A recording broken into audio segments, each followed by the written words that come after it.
Well, I'm a doctor and I also enjoy a good game of rugby. So many years ago, I was in this rugby team, and very early on in the game, this was against my Bible college and another Bible college, and very early in the game, one of their players got the ball, and it was this big, buffy, tough, fast guy, and none of us could tackle him. None of us could stop him. So it's just bouncing off tackles, boom, boom, boom, boom, until there was only one man on our team left to beat. Unfortunately for our team, that one man on our team left to beat was a guy called Darren Hindle. Darren Hindle was the pretty boy at our Bible college, much more worried about what his hair looked like than a game of rugby. Darren used to walk around with those man bags at college, way before man bags became fashionable, if they've ever become fashionable.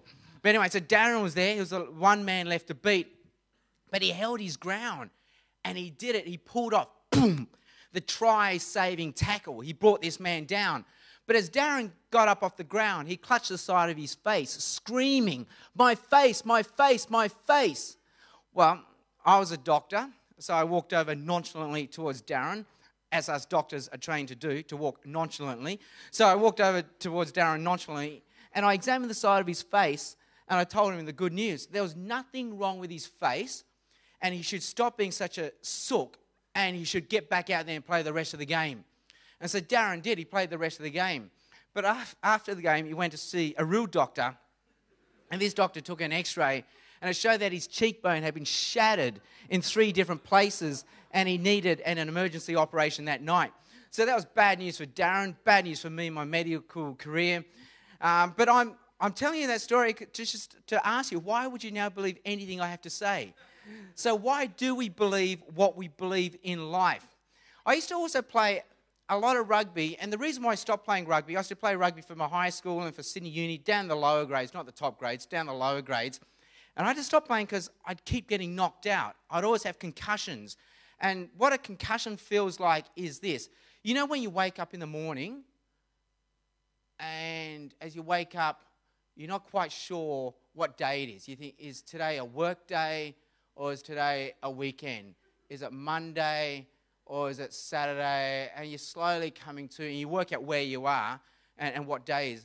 Well, what happens for me is I have those days where I'm waking up like that. Where am I? What day is it?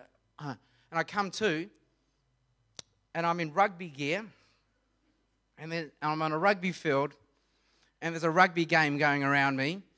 And I think, it's happened again. I got knocked out.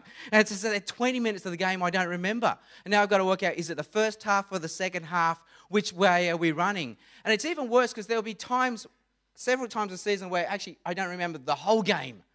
And so I wake up, I come to, and the game's finished. And I think, it's happened again. There's a whole game and I don't remember any of it. And what's been happening is for the last half hour, I've been asking the same questions over and over and over again. Like, did we win? What was the score? Did we win? What was the score? And what happens is someone answers you, but you forget the answer because you're concussed. So you ask the same questions over and over again. Did we win? What was the score? Did we win? What was the score? And what you hear then is someone just yelling, "Someone shut him up!" So that's how I wake up out of my concussions. But what's interesting with a concussion then is while you're concussed, you're asking the questions that are deepest to you. Did we win? What was the score? Did we win? What was the score? Because I know another friend who, when he was concussed, all he kept asking was, did I look good? Did I look good? Did I look good? Did I look good? And so they're the deep questions. Did we win? What was the score? And did I look good? And the deeper questions in life are this, aren't they?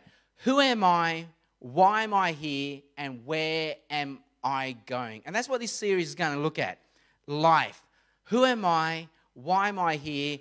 And where am I going? And we've deliberately put on this series because as Aussies, we're just so ill-equipped to talk about these deep things. Because in the Australian culture, we're always joking, aren't we? We're never serious. I've just come back from living in America for 5 years. It's the opposite there. They're always serious. You think they're joking, but no, they're serious. And that's what throws you.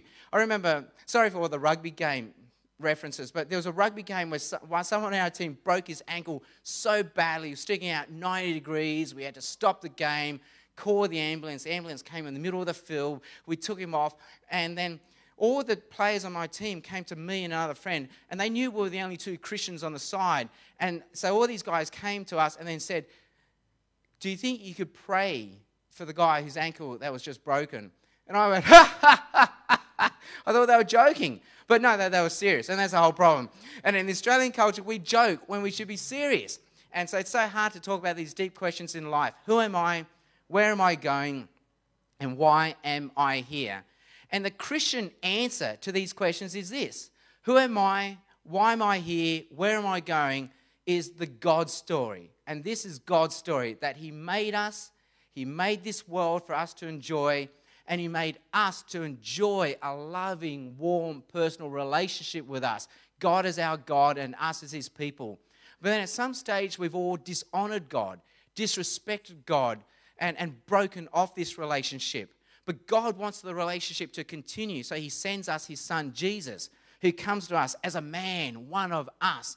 And then He dies on a cross for us to give us life so that we don't have to die. He rises from the dead, and He promises that if we trust Him and follow Him, He'll put His Spirit in us. And then one day He will come back and set up His kingdom here on earth. And then we're divided into two destinies. Those of us who won't trust Jesus, we miss out on God, and we spend eternity without God.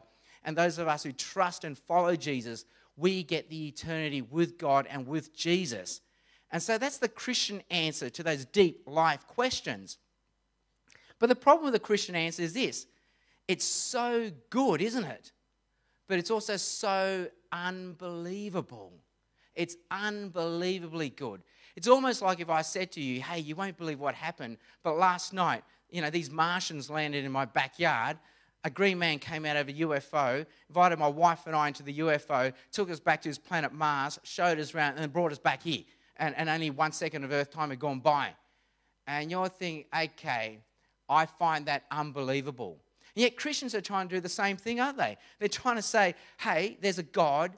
He made us. He loves us. Jesus died for us so we don't have to die.